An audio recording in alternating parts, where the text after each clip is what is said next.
Hi guys, welcome to the channel. In today's video, I'm going to show you how you can make an image fill the whole page in Word. So first step, if you have subscription of Word, you need to open Word and click on Insert, click on Pictures, click on this device. And let's suppose I add this image. So once it is added, I simply need to hold that corners like this and make it bigger to fill the whole page. But let's suppose if you are using Word on your PC, that is, you download that, you simply need to click on that and you simply need to click on behind text first, and after that you need to drag and make that fill the whole page like this.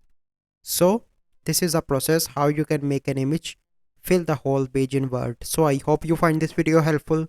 If you find this video helpful, must like this video, subscribe to our YouTube channel for future videos. We'll see you in the next video.